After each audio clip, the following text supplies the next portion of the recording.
influências emocionais que fazem parte de quem somos. Temos personalidade diferente. E é sobre isso que eu vim falar aqui para vocês. Mas não tem como a gente falar de comportamento sem antes a gente falar de mente. Então agora eu vou pedir para vocês inclinarem a mente de vocês, né? E eu vou orar para que, de fato, nós possamos compreender, não aquilo que eu vou falar, mas a pérola que Deus tem reservado para cada um de vocês. Quando nós vamos a eventos, quer seja de palestra cristã ou não, cada pessoa recebe uma pérola diferente. Às vezes você sai de uma palestra, de uma aula na faculdade, na escola, e você fala, poxa, você viu que o professor falou isso? E a pessoa fala, não preste atenção nisso não, mas você viu aquilo? Por quê? Porque cada um de nós recebemos porções diferentes. E o meu desejo aqui nessa noite é que cada um de vocês saiam com uma pérola, algo único para cada um de vocês. E não por quem eu sou, mas por quem Cristo é. Porque é Cristo em nós a esperança da glória. Amém? Então eu queria que você inclinasse a sua cabeça e eu agora vou orar por mim e por você. Pai, em nome de Jesus, que nessa tarde o Senhor possa alinhar a nossa mente, que o Senhor possa entrar no centro das nossas emoções e ajustar aquilo que for preciso, para que nós possamos compreender a Tua palavra, porque ela é lâmpada para os nossos pés e luz para os nossos caminhos. Senhor, em nome de Jesus, que enquanto nós estivermos aqui, os Teus olhos sejam sobre aquilo que nós não podemos olhar, em especial sobre os nossos filhos. Que os Teus olhos sejam sobre os nossos filhos, aonde os nossos olhos não conseguem ir. Guarda, Pai, tudo aquilo que é nosso, que leva o nosso nome, ou seja sobre a nossa responsabilidade. Mas em especial, Senhor, que o Senhor possa agir na nossa mente, para que nós possamos compreender a Tua palavra. Paralisa, Pai, toda distração, toda inquietação, para que nós possamos ouvir aquilo que vem de Ti. Amém? E aí eu vou começar lendo Romanos 12, 2, que diz assim, ó. Não se amoldem ao padrão deste mundo, mas transformem-se pela renovação de sua mente, para que vocês sejam capazes de experimentar e comprovar a perfeita vontade de Deus. Em outra tradução diz assim, ó, não vivam como vivem as pessoas deste mundo, mas deixe que Deus transforme por meio de uma completa mudança da mente de vocês. Assim vocês conhecerão a vontade de Deus, isto é, aquilo que é bom, perfeito e agradável a Ele. E quando nós lemos isso de trás para frente quando eu renovo a minha mente, eu consigo acessar a boa, perfeita e agradável vontade de Deus e não tomo a forma desse mundo. E aí, por que eu quis iniciar com essa palavra? Essa, para mim, é uma das referências bíblicas mais fortes de que Deus diz que quando a gente renova a nossa mente, a gente modula os nossos comportamentos. Porque tomar a forma do mundo pode ter várias interpretações.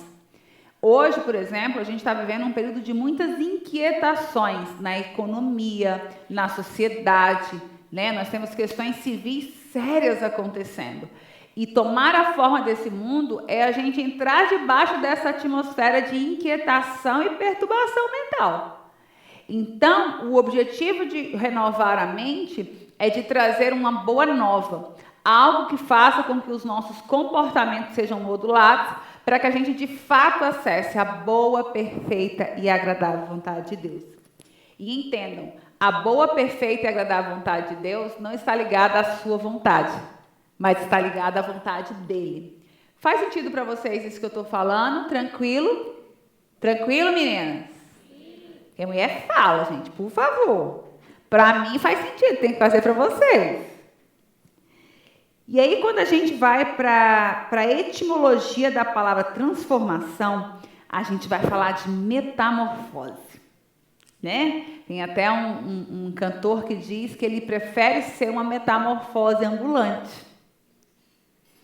E aí, quando a gente vai entender a origem da palavra metamorfose, ela é uma palavra grega que está ligada à transformação da mente. E no Novo Testamento, ela aparece 4 vezes. Na transfiguração de Jesus, nos Evangelhos e em Coríntios, e aí nessa palavra de Romanos. E aí a gente pode usar, por exemplo, a simbologia da borboleta, que passa por um processo de metamorfose de lagarta para se transformar numa borboleta. E aí isso é uma simbologia e a gente escuta e acha isso lindo. Mas na vida real, gente, todas nós aqui já passamos por algum processo de metamorfose. Quer seja ele biológico, porque o nosso corpo nos colocou nesse lugar, ou por um processo que nós somos empurradas, porque o ambiente social nos colocou nesse lugar. Para a psicologia comportamental, o como eu me vejo, o como eu lido com o outro e as minhas expectativas de futuro estão ligadas à minha modelagem de comportamento. Então, a metamorfose é essa alteração completa na natureza e na estrutura de alguém ou de alguma coisa. Na biologia, é a transformação pela qual passa alguns animais.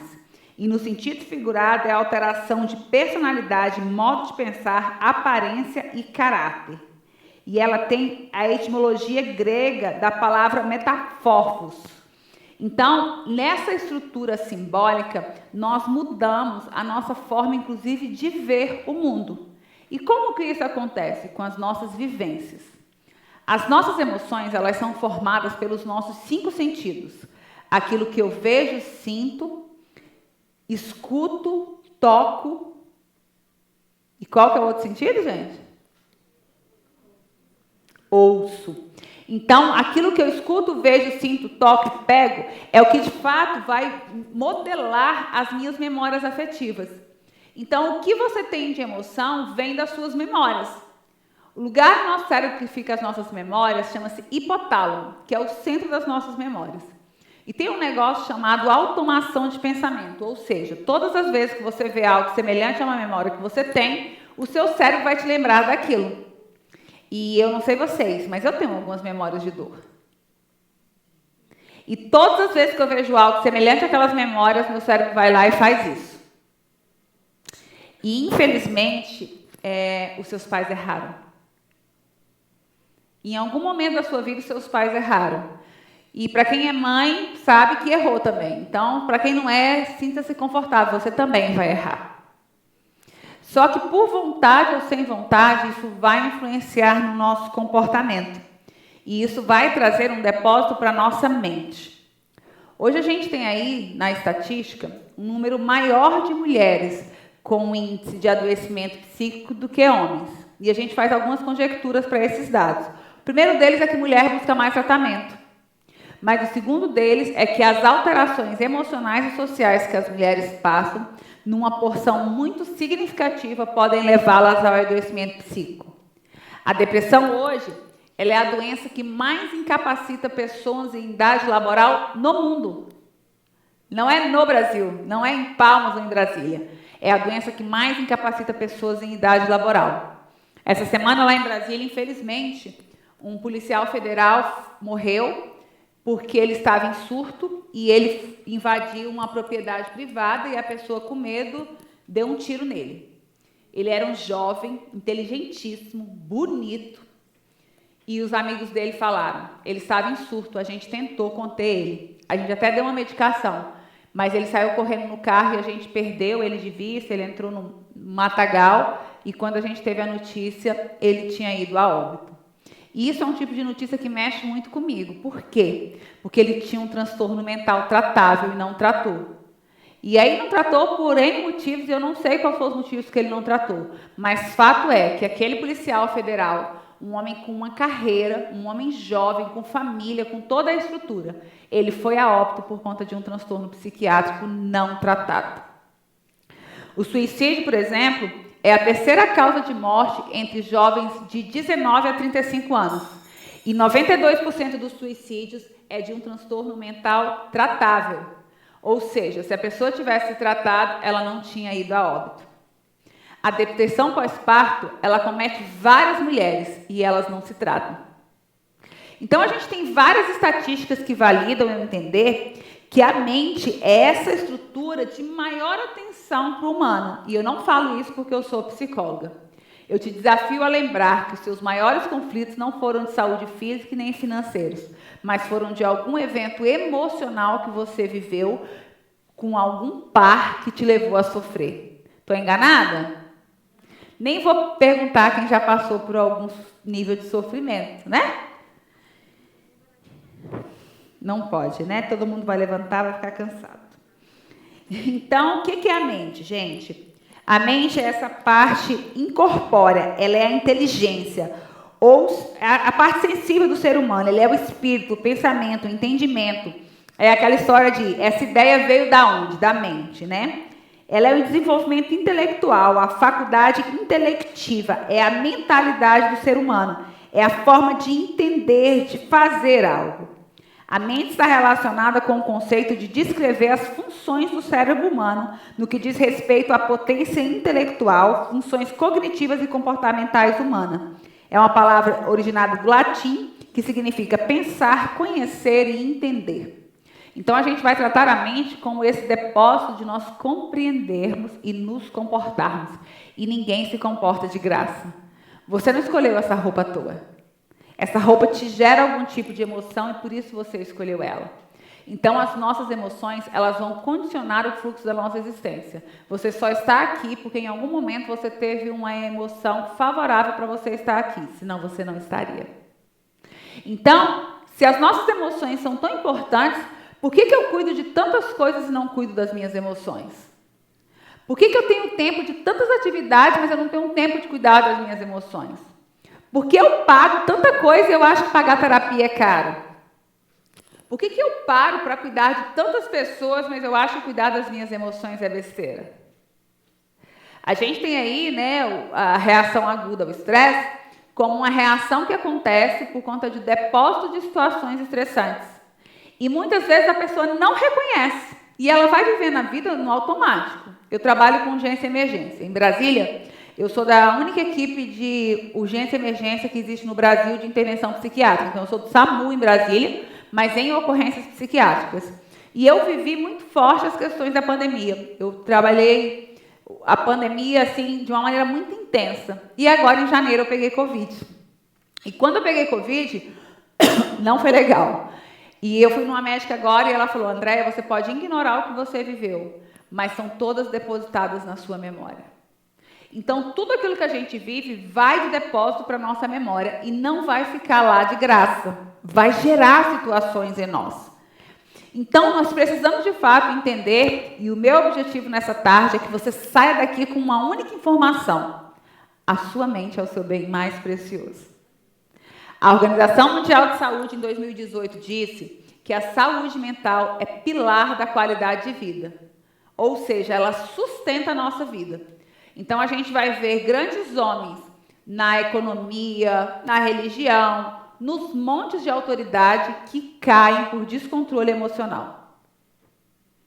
Então, nenhum de nós está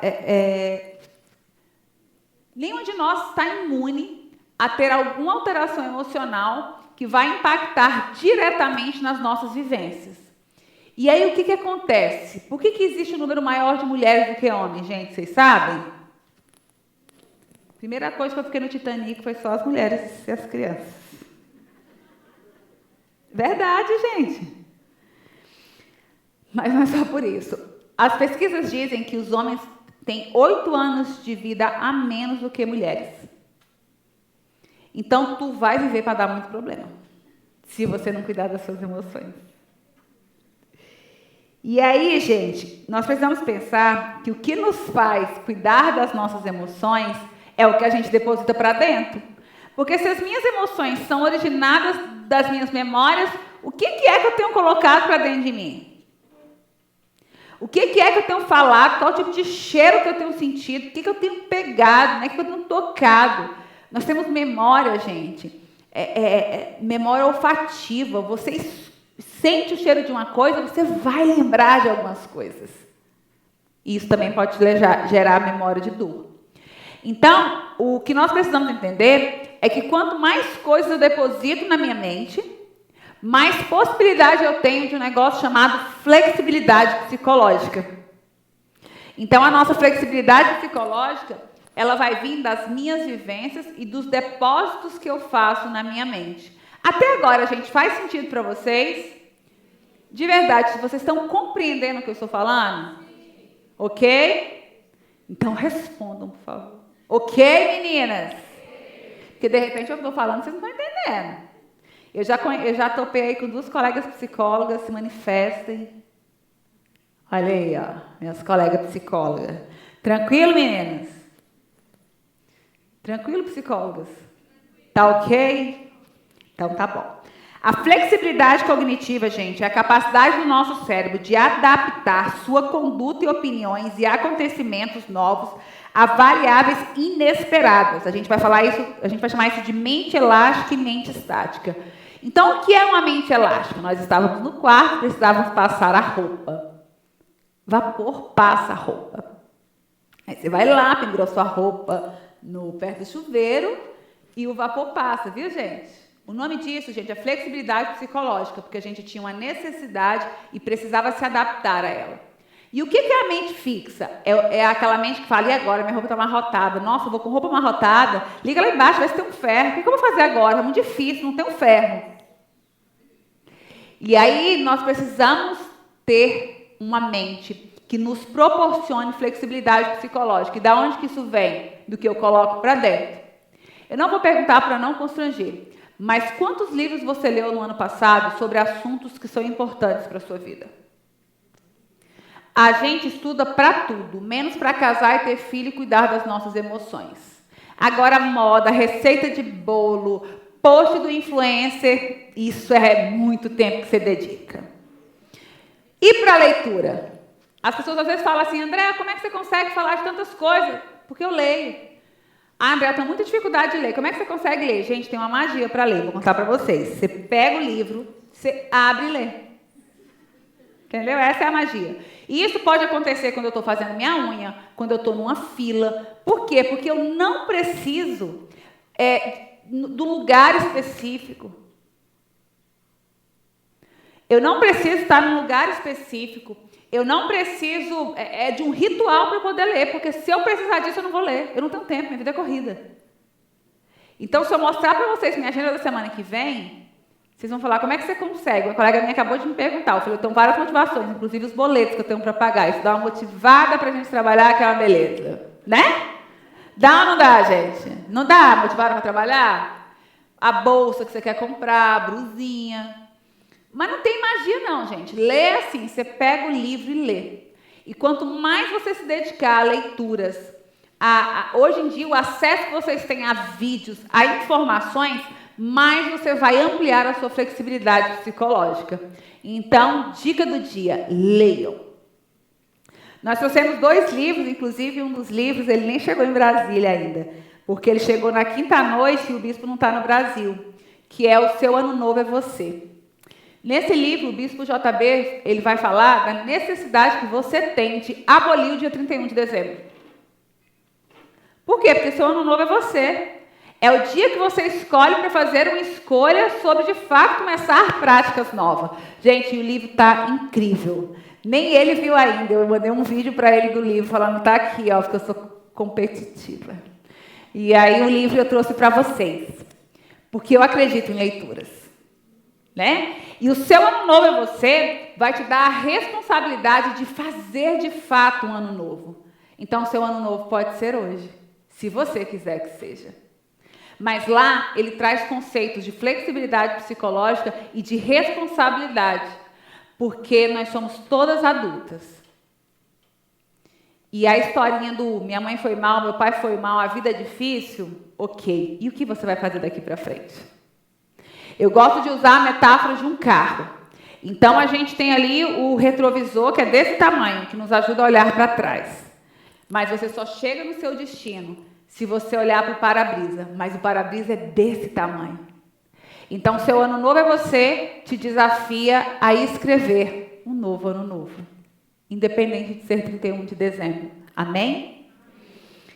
Em outras palavras, gente, a flexibilidade cognitiva é essa habilidade de perceber o que você está fazendo que não funciona e executar as alterações adequadas para adaptar-se a essas novas situações. Certo? E aí agora eu quero falar para vocês, né? Vou começar agora a história. Eu nem sei quanto tempo eu já passei. É a história de uma pessoa que tem a seguinte biografia. órfã, porque os pais morreram na frente dela, raptada do seu vínculo de afeto, ferida na sua feminilidade e ultrajada nos seus desejos. O que você acha de uma mulher que viveu isso? A vida de uma mulher dessa, o que você acha? Difícil? Sofrida? E o resultado de uma mulher que vive isso, gente, qual seria? Qual seria, gente, o resultado de uma mulher que vive isso? Sem romance, gente, pesado, né? Órfã, raptada, ferida na sua feminilidade, ultrajada com seus desejos. O cenário bibliográfico dela é de caos. Mas essa mulher, ela se transformou numa rainha e ela mudou o decreto de um povo inteiro. O nome dessa mulher é Esther. E aí agora nós vamos falar um pouco sobre a história de Esther, que é o único livro da Bíblia que não tem mensuração da palavra Deus, mas onde Deus faz presente o tempo inteiro. Porque Esther resolveu modelar os seus comportamentos e ter flexibilidade cognitiva para escolher os padrões comportamentais adequados que iriam influenciar na sua saúde mental, porque causa ela tinha um bocado. Certo? Quem aqui conhece a história de Esther? Quem conhece, gente? Então, Esther é um livro da Bíblia, eu vou narrar, eu não vou falar de nenhum capítulo específico, mas eu vou narrar para vocês, depois vocês podem ler. Esther é um livro na Bíblia que vai contar a história de uma judia que, inclusive, teve o seu nome mudado, porque o nome inicial dela era Radassa, ou seja, nem era Esther. Ela teve que esconder a sua identidade. Os pais dela foram mortos na frente dela e ela foi raptada da casa do único vínculo de afeto que ela tinha, que era o seu primo. E ela passou um ano se preparando para dormir com um cara que ela nem conhecia. Então não tem nada de romântico nisso. Tem gente que fala, Esther passou um ano em tratamento de beleza. Fica você, um ano em tratamento de beleza para dormir com um cara que tu nem quer. Para ver se é gostoso. Então, vamos parar de romantizar as coisas. A vida não é tão mística quanto as pessoas desejam, mas também não é tão difícil quanto elas falam. Tem um fluxo aí para a gente seguir. E aí eu sei e eu acredito demais, gente, que oração tem poder. Mas você pode orar o tanto que for. Se você não fizer a sua parte, eu quero te dizer que não acreditamos em magia. Vida real. A vida não é doce, doce feito mel. A Xuxa mentiu pra gente. E nem tudo que você quiser você vai ter. Mas sorrir ainda é um grande remédio. Então, Esther, ela teve a sua história totalmente narrada, né, por variáveis intervenientes, que são variáveis que se intrometem no meio da história, de muita dificuldade. E aí ela foi lá e viveu a seguinte história. Existia um rei chamado Xerxes, e ele tinha uma mulher. E no reinado dele, era esperado que o padrão comportamental de uma mulher que tivesse o mínimo de saúde mental, de sanidade, fosse obedecer o rei. E aí ele vai lá, está fazendo uma grande festa, um banquete, e ele chama Vasti, que era a mulher dele. E ela, como uma boa mulher temperamental, diz, eu não vou. E ela teve um comportamento que, para aquela cultura, não foi aceito. Mas o rei era apaixonado nela. A bicha devia ser bonita.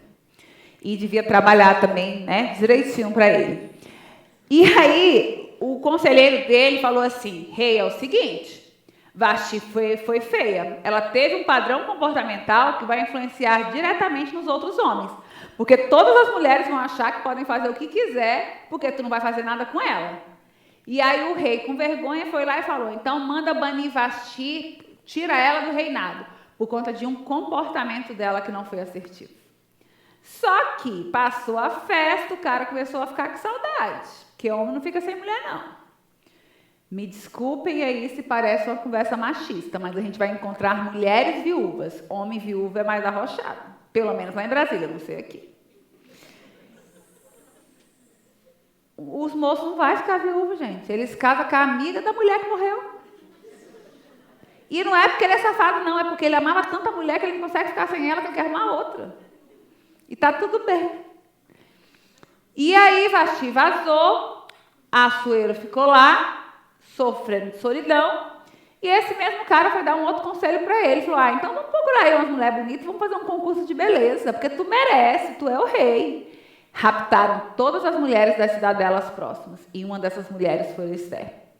Gente, ela não escolheu estar lá, ela foi raptada da sua família.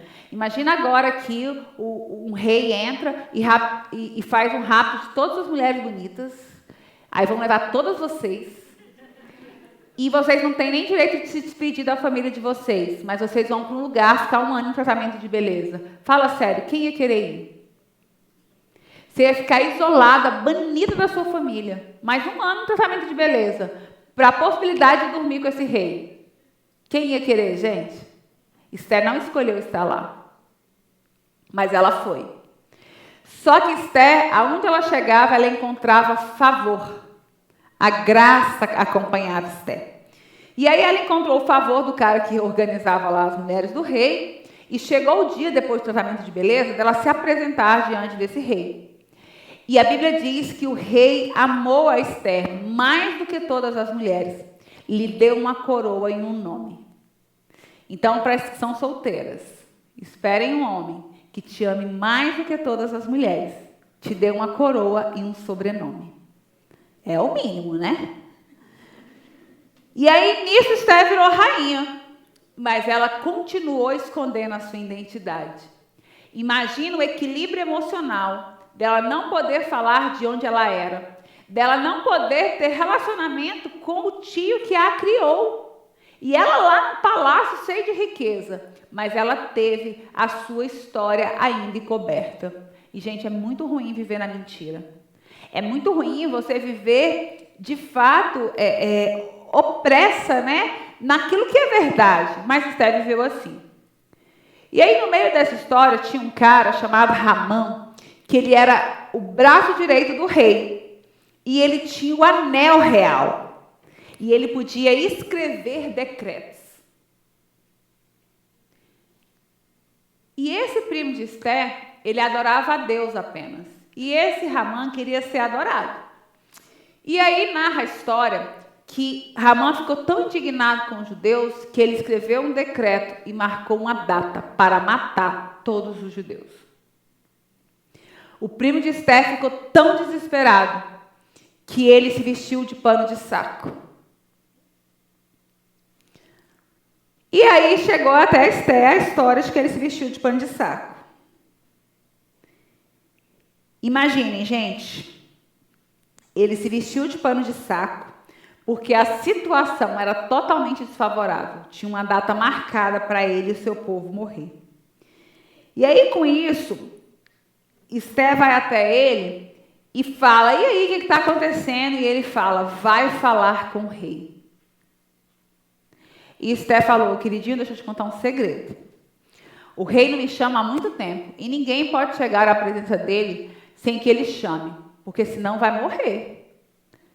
E Mardoqueu falou para Esther, Esther, não se iluda. Deus vai enviar socorro de alguma parte.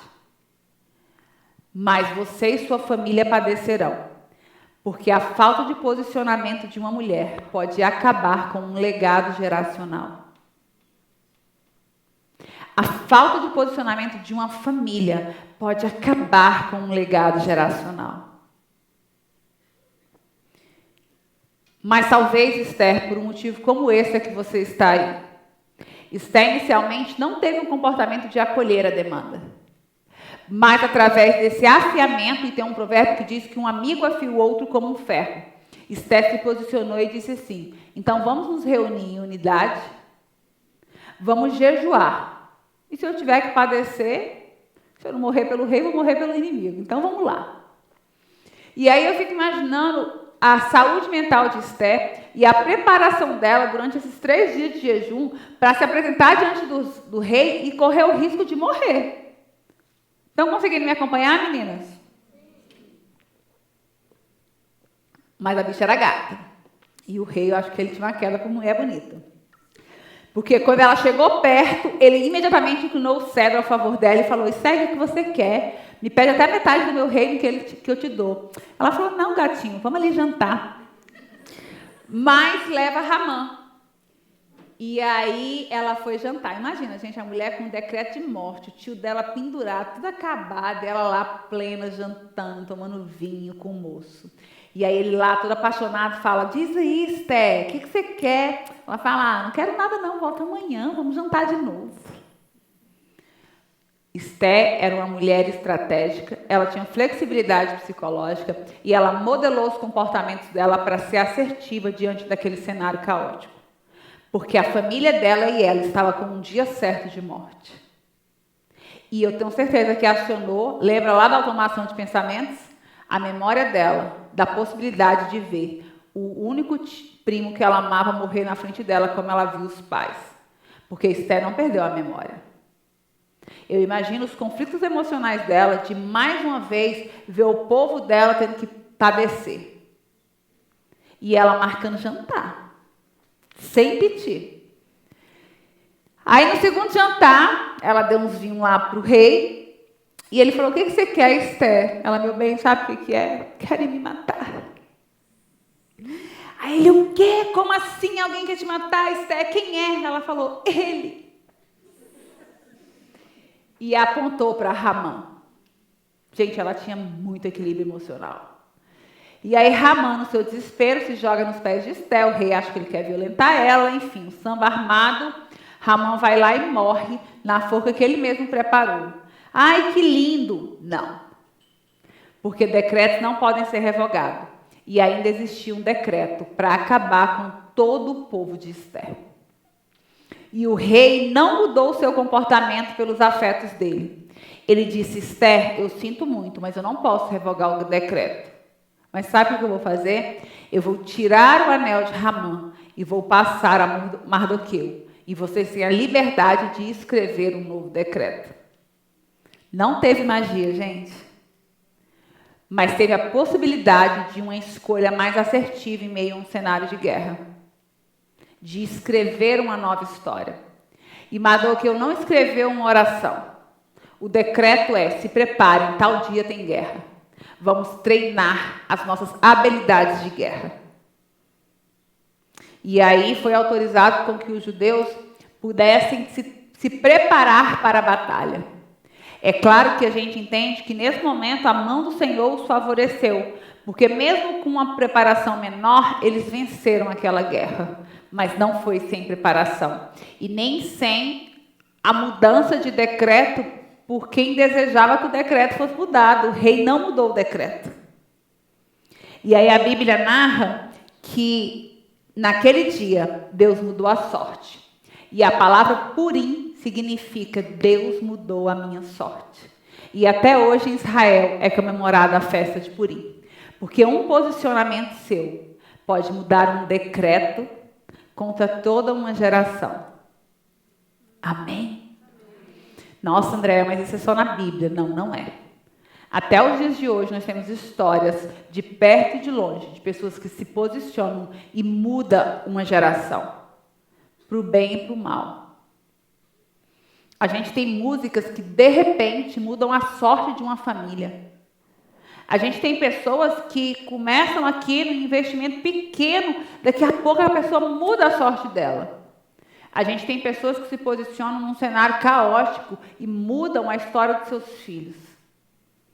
Então, se você está numa situação parecida com a de Esther, se seus pais foram assassinados na sua frente, se você tem que esconder o seu nome, se você foi raptada para dormir com um homem que você não queria, você tem possibilidade de mudar o seu decreto.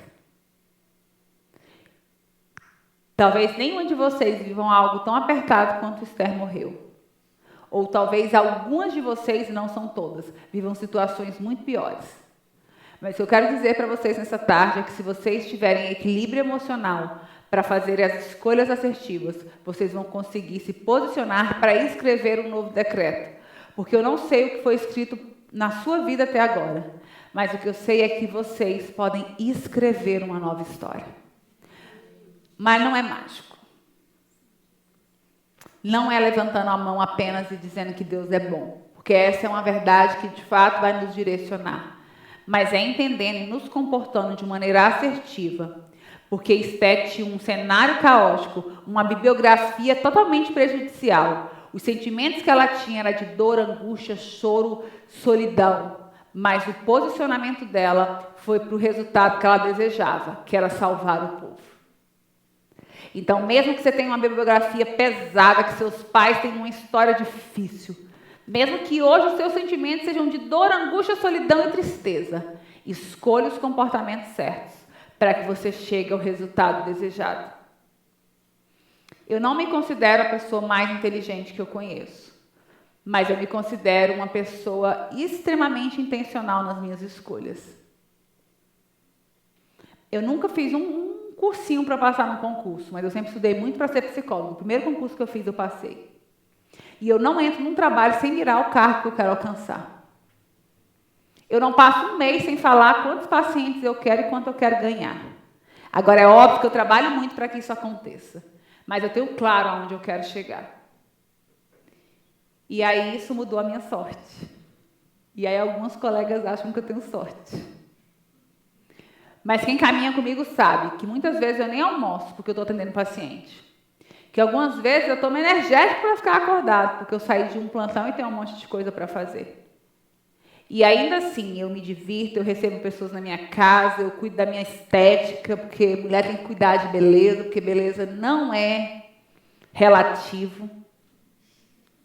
Né, gente? Beleza não é relativo. Uma coisa bela, você vai olhar para ela e vai falar assim, cara, eu não compraria para mim, mas é bonito.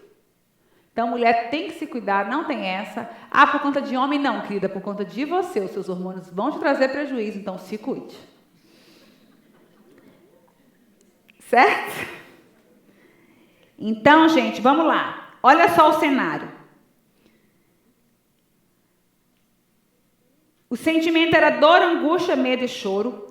O comportamento foi jejum, estratégia de chegar aos conselheiros e unidade do povo. E o resultado foi que o rei trocou o anel de Ramã e deu para Mardoqueu e mudou um decreto. E aí Deus diz lá em Lamentações 3:21, eu quero trazer à memória aquilo que me dá esperança. E quem traz, gente, traz de algum lugar. Isso é um verbo que vem de dentro ou de fora? Sério? Tu puxa aqui esperança? De dentro ou de fora, gente? Eu quero trazer. É de fora, gente. Eu quero trazer. Quem traz, traz algo de algum lugar. Então, eu quero trazer à minha memória, eu quero depositar na minha memória aquilo que pode me gerar esperança. E da onde que vem os nossos sentimentos? Dos nossos 5 sentidos. Então, você precisa empregar os seus 5 sentidos para depositar memórias de esperança, para que na hora da angústia você tenha flexibilidade de onde puxar. Porque a gente não tem flexibilidade se a gente não tiver estrutura interna. Amém? Então, gente, nós somos responsáveis pela nossa história. Nós não somos coadjuvantes da nossa história. E eu sei que isso parece um pouco pesado, porque talvez você esteja pensando, André não sabe a vida que eu tenho. Não sei. Mas eu sei o que acontece na Terra com pessoas que resolvem se posicionar. E se você não mora em Marte? Porque nós somos autores e não coadjuvantes da nossa história. Uma criança, gente, ela não tem mobilidade física, ela não tem mobilidade geográfica e financeira para fazer a escolha. Mas adultos têm. Então, você não é fruto dos seus pais e das dores que você viveu. Você hoje é fruto das escolhas que você faz, de permanecer nesse decreto de morte ou escrever um novo decreto de vida. E é claro que quando eu consigo trazer o cuidado nas minhas emoções, eu vou conseguir ser mais assertiva para fazer essas escolhas. E aí eu quero passar aqui para vocês algumas dicas de como cuidar um pouco das nossas emoções. A primeira coisa é, traga uma memória aquilo que pode dar esperança. Eu não assisto jornal, pode ser alienação, pode, mas eu já vejo na prática um monte de situação difícil, eu não preciso. Tem outras pessoas que fazem isso por mim. Eu não trabalho com estatística, eu não quero saber quantas pessoas morreram de Covid. Eu não sou estatística, eu não trabalho com vacina, eu trabalho com saúde mental.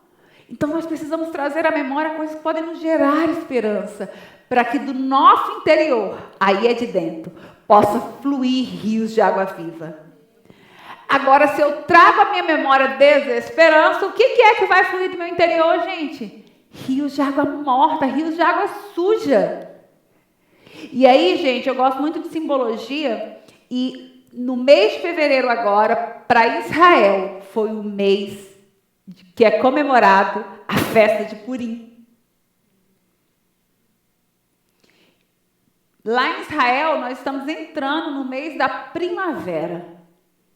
O mês onde as flores aparecem. E é onde você sai de um inverno morto para uma terra florida. Então, vamos pensar que nós estamos nesse tempo de entrar num novo jardim. Tem uma música que diz assim: eu quero ser como um jardim fechado, regado e cuidado pelo teu Espírito. Flua em mim do teu mananciar, do meu interior de águas vivas. Restaura o meu ser para o teu louvor. Mas essa restauração só acontece quando nós nos posicionamos. Eu sinto te decepcionar, mas ninguém vai fazer por você o que você precisa fazer. Nem Deus.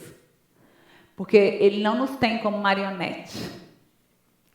Mas Ele é infinitamente mais para fazer mais do que aquilo que nós pedimos ou pensamos, segundo o poder que em nós opera, que é a fé. Mas você tem que pelo menos pedir e ser coerente, né? Pedir e agir. Porque a Bíblia diz: ao homem cabe fazer planos, mas o Senhor lhe dirige os passos. Amém? Então, baseado nisso, eu gosto de pensar em 4 eixos de cuidado: biológico, psicológico, social e espiritual. E o eixo espiritual não está ligado a uma religião, está ligado às nossas crenças, às nossas perspectivas de futuro. Lembra que a psicologia comportamental, ela vai dizer que a saúde mental está baseada no como eu me vejo, como eu me relaciono com o outro e as minhas expectativas de futuro? O eixo biológico, gente, é essa carcaça que precisa ser cuidada, que precisa tomar remédio, tomar banho, ir ao médico, fazer atividade física. O eixo psicológico são as nossas emoções, e as nossas emoções vêm dos nossos 5 sentidos. E o eixo social são os nossos grupos, as pessoas que a gente está inserida, a cidade geográfica que a gente mora, a nossa família, certo? O número 4, na esfera superior, ele está ligado às 4 letras de Deus. O 4 representa solidez e é tudo aquilo que é tangível. E ele foi utilizado por Pitágoras para fazer referência ao nome de Deus. Isso porque, para esse filósofo matemático, o número 4 era perfeito. Então, a gente tem as 4 direções cardeais, as 4 estações do ano, os 4 elementos que geram vida na Terra, ar, fogo, água e terra, e as 4 fases da vida. Então, o 4 é conhecido como o número da criação. E aí, por isso que eu gosto de 4 eixos de cuidado. O mês de fevereiro para os judeus é comemorada a festa de Purim. E logo depois nós entramos no período de primavera, que é a estação onde você pode escolher e desfrutar. A pergunta é: qual os comportamentos que você vai escolher para sustentar o modelo de vida que você escolhe ter? Você não é produto das circunstâncias, você é produto das suas decisões. Quando a gente vai falar de modelagem comportamental para a psicologia comportamental, nós vamos dizer que os comportamentos são treinados. E o primeiro estímulo comportamental ele é induzido. Depois ele vira memória, depois é que ele vira automático. Quem aqui dirige? Quando você foi tirar a carteira, você lembra como é que foi a indução do comportamento? Você ficava ali olhando para a marcha, aí o instrutor vai lá e falava: dá 2 voltas, faz não sei o quê. Ele estava induzindo um comportamento. Quem riu é porque dirige ruim que nem eu.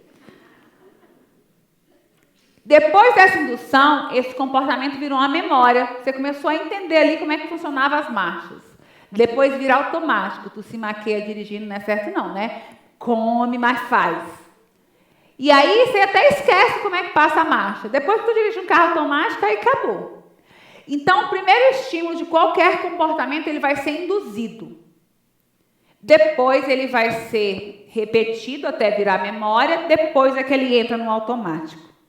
E hoje eu quero ensinar para vocês a fazerem um decreto.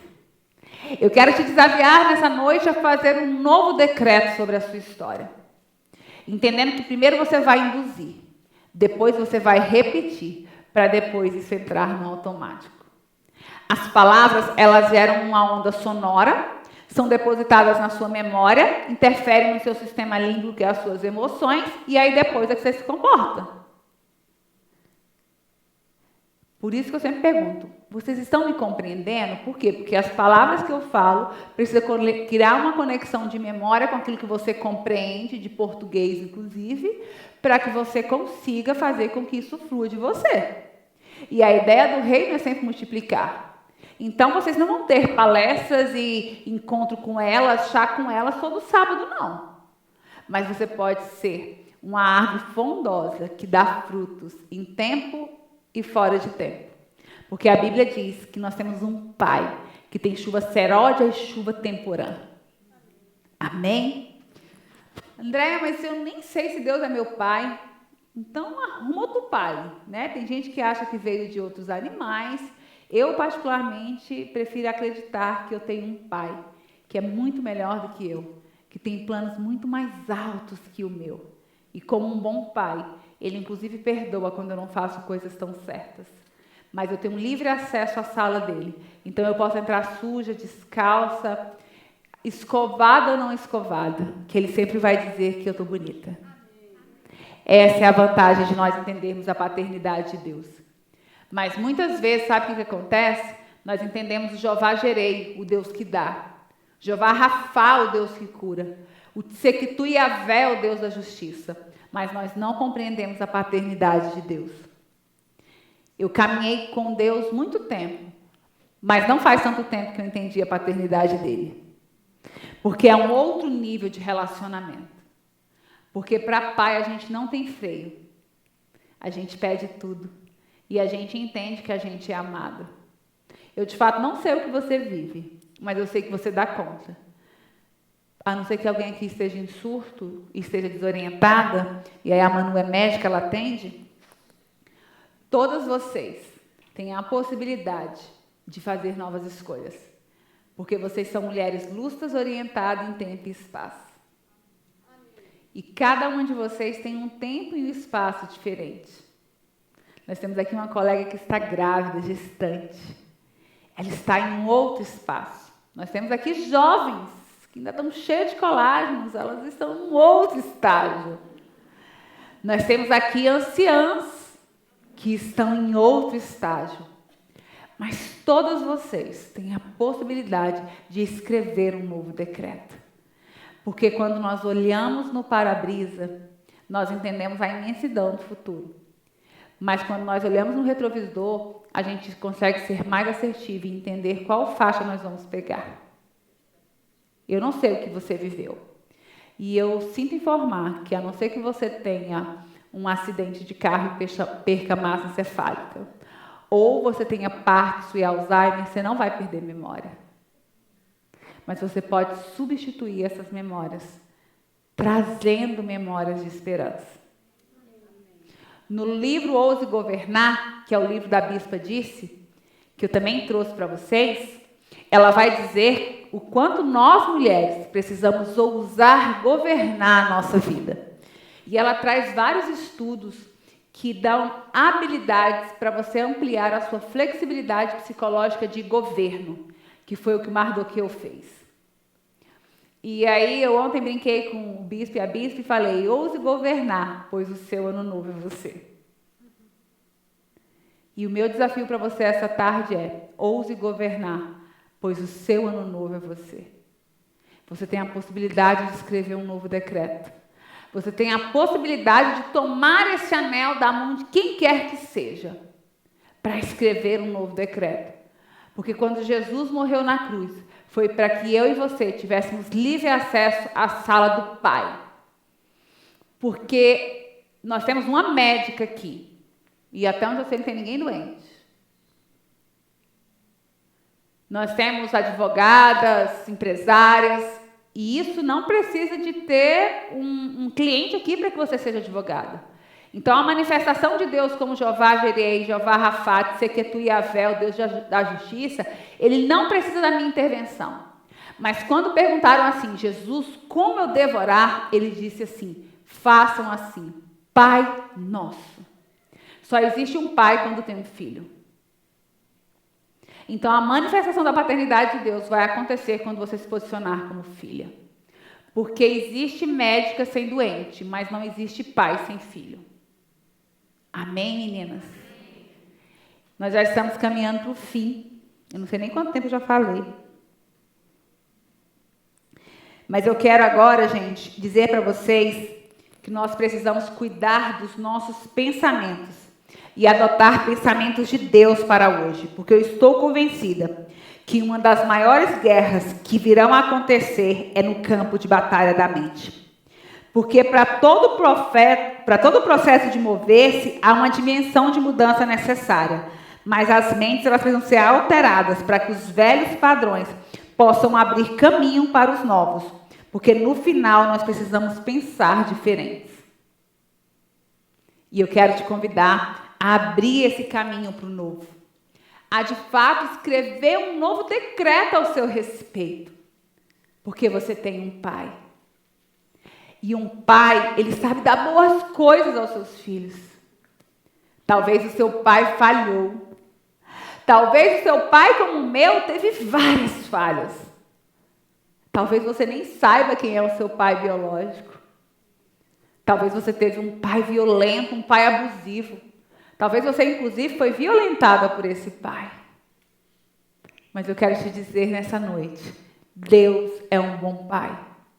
E quando você modelar os seus comportamentos de maneira assertiva, você vai ousar governar e entender que o seu ano novo é você. Para que você tenha flexibilidade psicológica, eu te desafio a começar a ler. Ler livros, ler a Bíblia, mas leituras intencionais. André, eu não consigo ler. Leia 2 páginas por dia. 2 páginas é pouco. Comece. Aí no dia que você tiver mais afim, tu leia 3. Mas no dia que tu não tiver afim, leia as 2. Porque a vida não é movida por afeto, gente. A gente dorme de um jeito e acorda de outro. A vida é movida por decisões, por decretos que a gente estabelece. Por mais que eu não goste de máscara, existem ambientes que eu não posso entrar sem máscara. E isso diz respeito à minha opinião, não. E por que para você fazer as coisas certas, tu quer ter vontade? Nem sempre nós vamos trabalhar com vontade, mas nós precisamos trabalhar com decisões. Amém? Tranquilo, meninas? Tranquilo? Então, eu quero agora ensinar vocês a escrever decretos. Como é que se escreve um decreto? Como é, gente, que se escreve um decreto? Como que é, meninas? Me ajuda aí, psicólogas.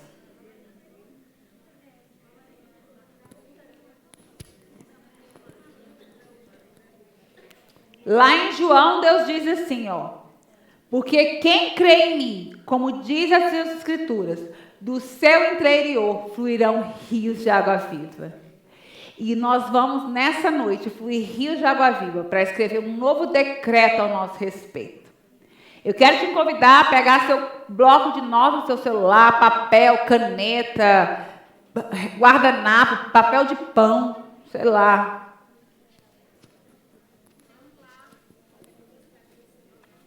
Bloco de notas do celular, gente, papel de pão, caneta, alguma coisa aí que risque, batom.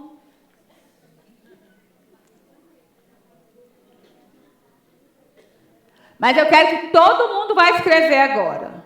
Todo mundo. Se você não sabe, faz um desenho. Ui, meu Deus.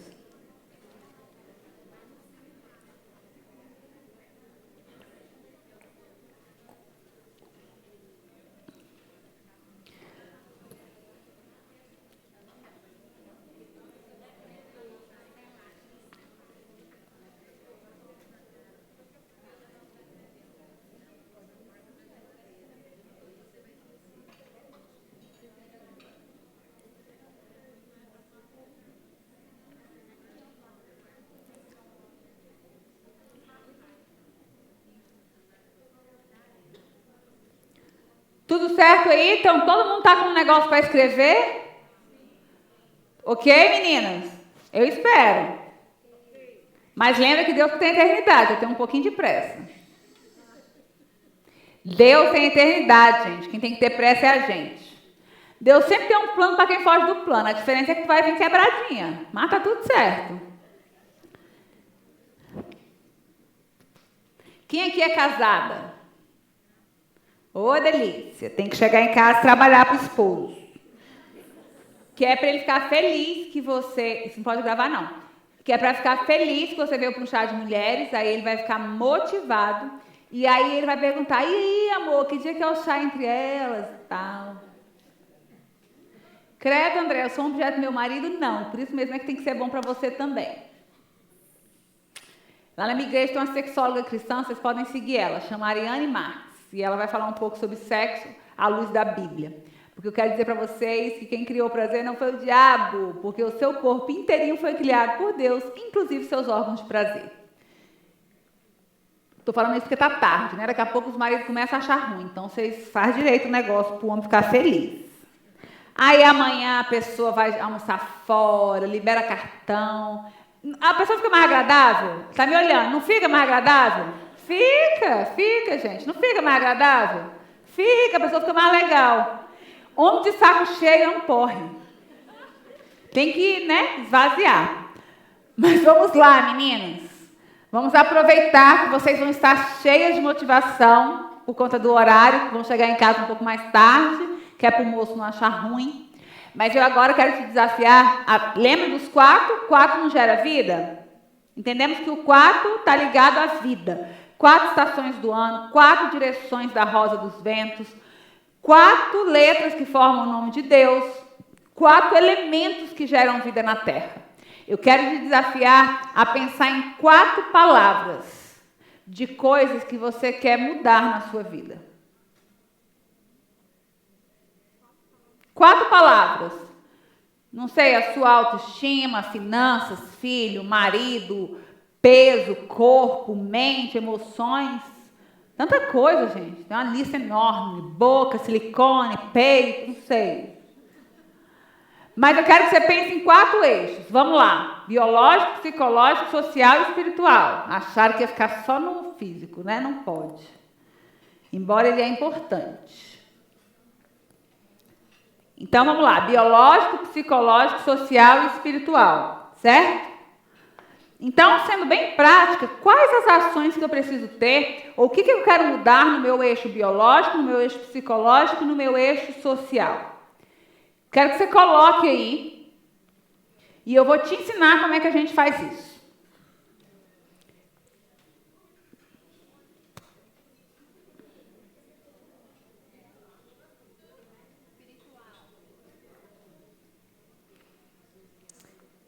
Tem um negócio chamado Google. Lá você consegue fazer buscas. Então, o que Deus diz na Bíblia sobre humor?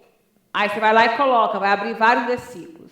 Mas essa ferramenta de busca também tem no Bíblia Online, enfim. Por exemplo, se o seu eixo biológico, você quiser, no eixo psicológico, você quiser falar do seu humor, da sua falta de paciência. O que Deus diz na Bíblia sobre o cuidado com o corpo, por exemplo? O que Deus diz na Bíblia sobre relações de paz? O que Deus diz na Bíblia sobre esse assunto? E aí você vai encontrar lá vários versículos. Como é que eu escrevo um decreto à luz da palavra de Deus? Escolhendo naqueles versículos aquilo que faz sentido para aquela estação que eu estou vivendo. E aí é escrever um texto mesmo, gente. Ó, semana passada eu escrevi um texto para uma colega.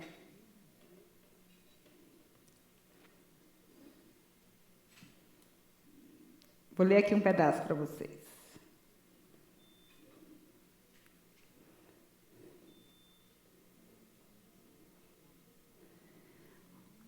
E ficou assim, ó. Pai, faz com que a fulana habite uma família. Dá um lar a ela que ela espere e que há quase 40 anos padece de solidão. Faz dela uma feliz mãe de filhos e de solitária que ela venha habitar em família. Isso está no Salmo 113, 9. Porque os filhos são heranças do Senhor, uma recompensa que o Senhor dá. Pai, faz com que os seus anos de solidão, de oposição e rejeição sejam anulados.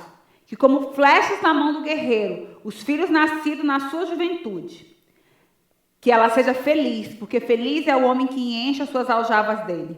Então encha aljavas da fulana de filhos.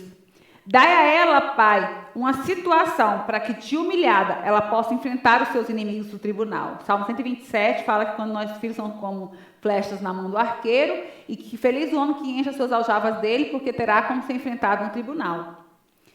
Que seja preparada uma mesa da presença dos inimigos, pois o Senhor prometeu que iria abençoar com fertilidade. O Senhor disse: sejam férteis e multipliquem-se, encham e subjuguem a terra. Dominem sobre os peixes do mar, sobre as aves do céu e sobre os animais que se movem. Está em Gênesis. Então, você vai pegar os versículos da Bíblia, você não precisa fazer isso agora, mas estou te ensinando. E vai começar a escrever um texto ao seu respeito. E se as minhas conexões auditivas vão influenciar nos meus registros de memória, eu vou conseguir ter mais flexibilidade psicológica sobre os temas que me incomodam.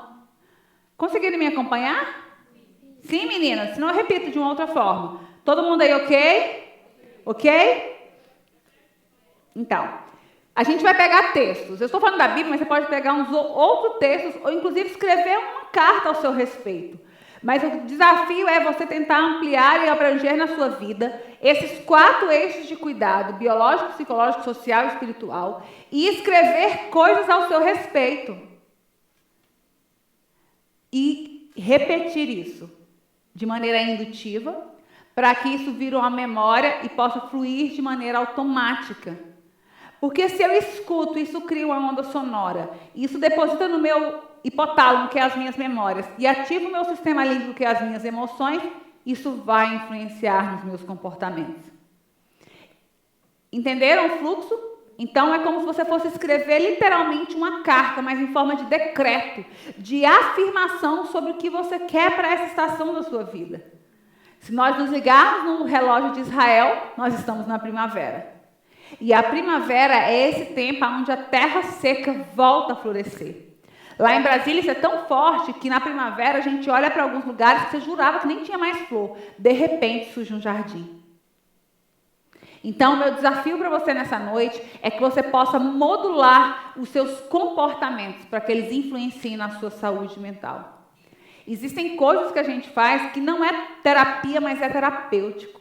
Estar em comunhão com pessoas, ler bons livros, escutar uma boa música, chegar na sua casa, pegar um cheirinho e jogar na sua cama à noite antes de dormir. Estimular os seus sentidos para que você tenha memórias de esperança.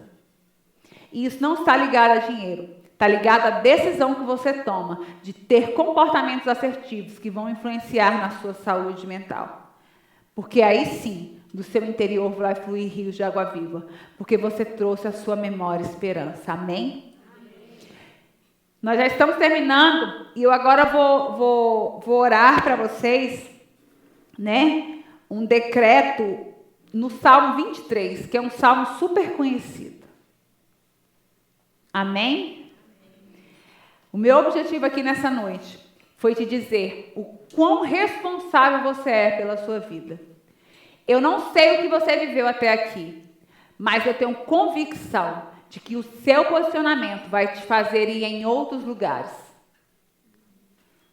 As histórias, elas servem para nos motivar, para nos dar um motivo para agir. A história de Esther foi narrada aqui nessa tarde para te dizer que mesmo que você esteja numa situação caótica e que os seus sentimentos sejam de dor, angústia, choro e rejeição, você pode ter comportamentos assertivos para mudar o fluxo da sua existência. E eu acredito que Deus tem bons planos ao seu respeito. Planos de bem, não de mal, para te dar o fim que você deseja. Mas você precisa desejar algo. Você precisa trazer à memória coisas que podem te gerar esperança, para que aí sim do seu interior possa brotar rios de água viva. Eu estou psicóloga, porque amanhã eu posso desistir de ser psicóloga. Mas eu jamais desistiria de ser filha de um Deus tão poderoso, que é criador do céu e da terra, que remove reis e estabelece reis, e com ele está o querer e o realizar. Eu tenho um problema, eu sou extremamente competitiva e eu só gosto de ficar do lado de gente poderosa. E na minha história não existe ninguém que dividiu o tempo entre antes dele e depois dele. Então Jesus é muito poderoso. Porque mesmo que você não creia nele, o seu calendário é regido pela existência dele. André, existem outras coisas? Sim, mas eu posso ficar com quem é mais forte, né? Ele governa o tempo e as estações. Ele estabelece reis e remove reis. E com ele está o querer e o realizar. Ele é o caminho, ele é a bússola. Jesus é o caminho. E aqui eu não estou falando de igreja, mas da modelagem de um comportamento cristão. O que hoje traz dano para a nossa sociedade, ontem tem um podcast meu e do Bispo JB, que a gente fala sobre as questões da masculinidade, do feminismo e da geração atual. São comportamentos disfuncionais, porque as pessoas esqueceram quem elas são. E os comportamentos não são tão assertivos.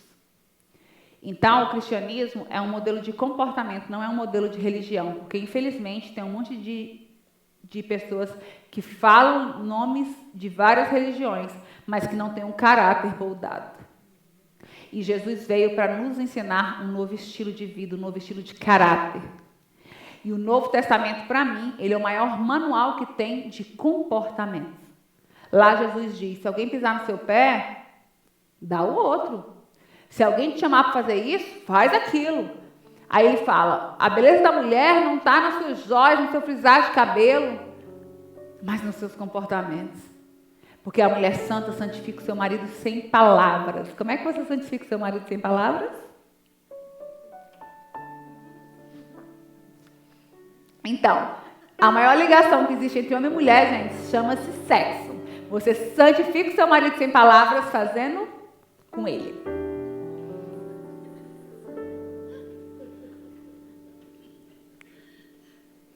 Então, meninas, o que eu quero dizer para vocês é que Jesus é o caminho. Jesus é a bússola, ele é o caminho. E ele veio para nos ensinar um novo estilo de vida, um novo estilo comportamental, onde você honra seu pai e sua mãe para que seus dias sejam fartos na terra. Aonde você tem fé como um grão de mostarda e aquela montanha se move. Aonde você pede e te é feito. Jesus não veio para nos colocar numa caixinha, porque ele não cabe no nosso modelo. Quando você vai ler a Bíblia, as contas nunca fecham.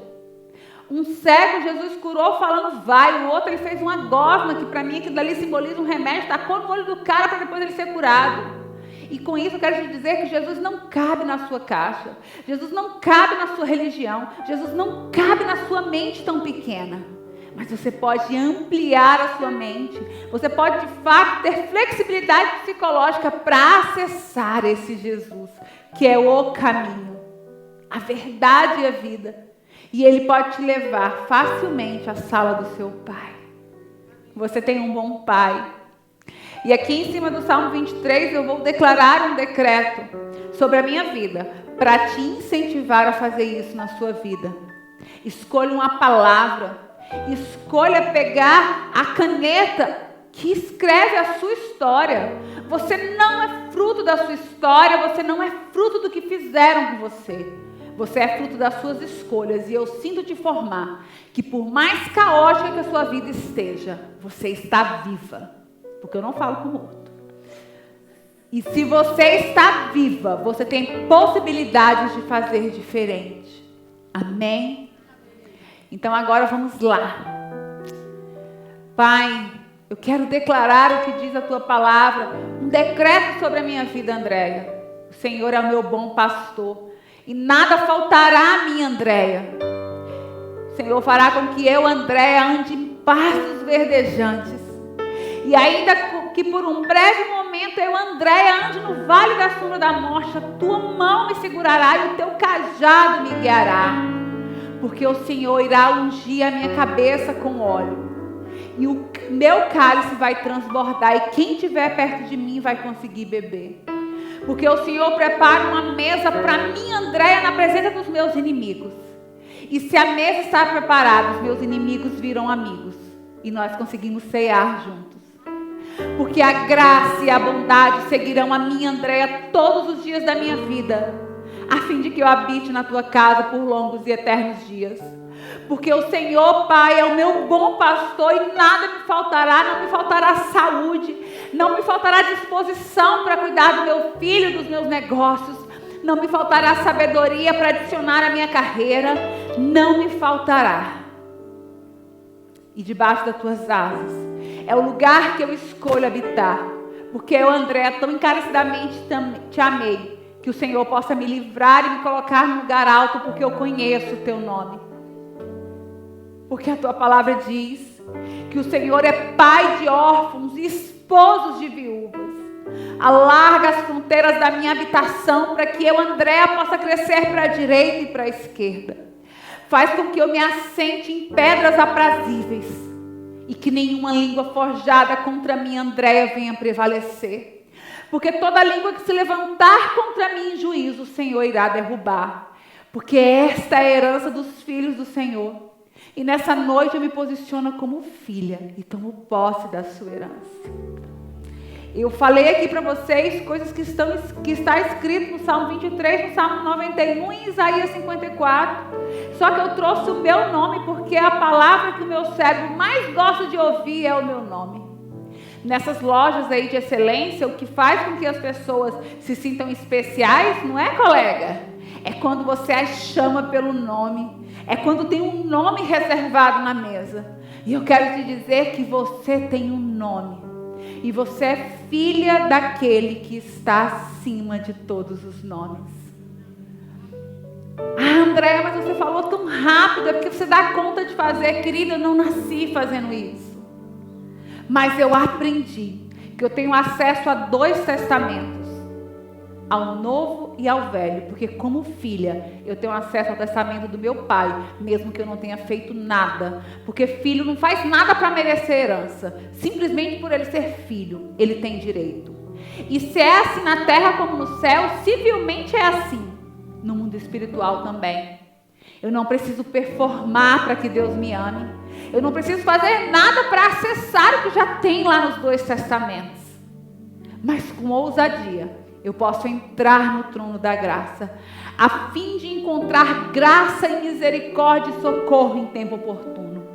A palavra graça significa favor imerecido, e misericórdia é o amor de Deus em cima das suas misérias.